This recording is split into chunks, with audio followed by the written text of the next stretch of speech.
It is often said that a dollar spent on education is an investment into our future. But are we spending too much, and are we doing it the correct way? With nearly 22% of our state's general budget utilized or invested in higher education, some would question whether we're duplicating services, duplicating research, or competing too much for those funds. Are universities more concerned about building a better bottom line or building a better student? By far the single best predictor of how prosperous a state is, how high its income is the proportion of adults with a four-year degree. If you know that, you basically know whether a state is doing well economically or not. And Michigan's fundamental problem is we're 34th in college attainment. Now in the 20th century, when we were also in the mid-30s and you had a big middle class, sort of basically good paid, relatively low education factory workers, you could be 34th in education attainment and in the top 20 in per capita income, as we were for most of a century.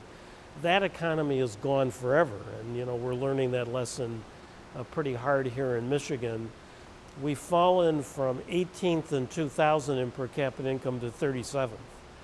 And we're going to stay as one of the poorest places in the country as long as we're 34th in college attainment, because the part of the economy that's growing is knowledge-based. It's all these industries where a good proportion of their workers have to have a four-year degree. So we have actually I think, somewhat ironic, if not weird, situation in this state. We spent the 20th century building arguably the best public higher education system in the country, if not on the planet, both in our universities and our community colleges. And we were doing that in a century in which you could do well economically without a college degree. So here comes the 21st century, where having a college degree is not only the best predictor of how well people like you and I do economically, it also is the best predictor of how well the whole state does. And we've been systematically disinvesting in our higher ed system. Since 2000, we're down about 15% in our support for our public universities. So we invest in it when it matters the least, and we disinvest in it when it matters the most. And what ends up happening is two things. One is that it forces tuition up. The universities have to cover their costs, which makes it less accessible to kids. But secondly, it does affect quality, and what matters most is that we retain both a quality and a flexible higher ed system that really is an asset for preparing people for the economy of the future. So from our perspective, this notion of having higher education being one of the first things that get cut when you're in budget difficulties, which is what happened this decade on a bipartisan basis, both parties have been guilty, really is, to be honest, pretty stupid. Before Michigan students can enter the world of higher education, they must first navigate their way through a K-12 school system. A system that is struggling to find answers in a time of decreased property tax revenues and decreased pupil counts.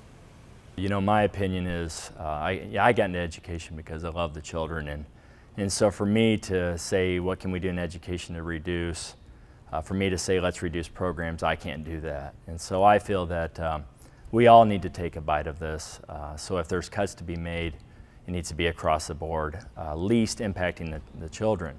And so for us to come in and say that we're going to cut transportation, or we're going to cut athletics, or we're going to take out of the classroom, or we're going to have less textbooks, I can't do that. And so where are potential cuts? It's basically going to come from compensation, possibly across the board, starting with me all the way through, and benefits as well. I don't think we can get around that. And so I think it's going to be a shared process. And as far as school funding, I bring experience to the table, being in 2 other states, and a lot of Michigan's funding structure is that the state of Michigan does send money to the local school district, and then local school districts had to fight with their associations, or work with the associations, I should say, in where that funding will go. Whereas in other states like Indiana, for example, transportation. In Indiana, the state says, here's money for transportation school district based upon your student count, or pupil transportation count. And so it goes to the school district earmarked for a certain function, as compared to Michigan. It's like, here's the money, you figure out where it goes, and then you have those workings with the association as far as how that money is divided. So yeah, that discussion does take place as far as school funding, and of course Michigan changed their school funding. It's been what, probably 20 years ago or less, right around there, 15, 20 years ago. And so that discussion's been on the table for some time. And I think what Michigan needs to do, in my opinion, is look at other models, schools or other states that succeed, and see what they're doing as far as funding. But you know, that's political. And so it's not quite as simple as saying, hey, these 3 or 4 states seem to have a good system, let's adopt that, because it becomes very political at that point.